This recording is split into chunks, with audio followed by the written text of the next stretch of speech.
ପିଲାଦିନର କଥା। ଛୋଟବେଳୁ ଭଗତ ସିଂ ନିଜ ସାଙ୍ଗମାନଙ୍କୁ ଦୁଇ ଦଳରେ ଭାଗ କରୁଥିଲେ। ଦୁଇ ଦଳ ଭିତରେ ମିଛିମିଛିକା ଯୁଦ୍ଧ ଅଭ୍ୟାସ କରୁଥିଲେ।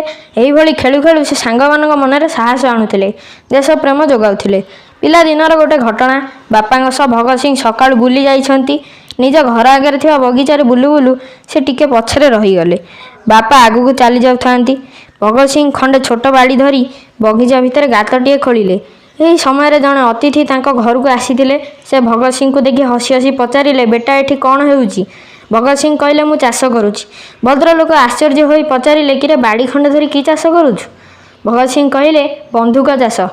ଭଦ୍ରଲୋକ, ପଡ଼ିଆରେ କ'ଣ ବନ୍ଧୁକ ଚାଷ ହୁଏ? ଭଗତ ସିଂ କହିଲେ, ପଡ଼ିଆରେ ବନ୍ଧୁକ କିପରି ଚଳାଇ ଶତ୍ରୁକୁ ମାରିହେବ ସେ ବିଷୟରେ ଶିଖାଇବାଟା କ'ଣ ବନ୍ଧୁକ ଚାଷ ନୁହେଁ?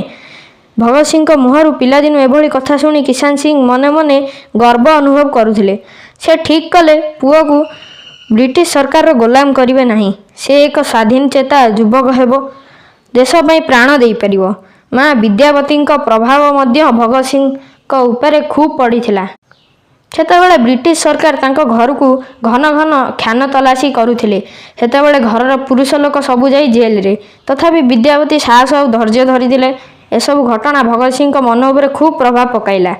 ଇଂରେଜ ସରକାର ବିରୋଧରେ ତାଙ୍କ ମନରେ ଘୃଣା ପୂରି ଉଠିଲା।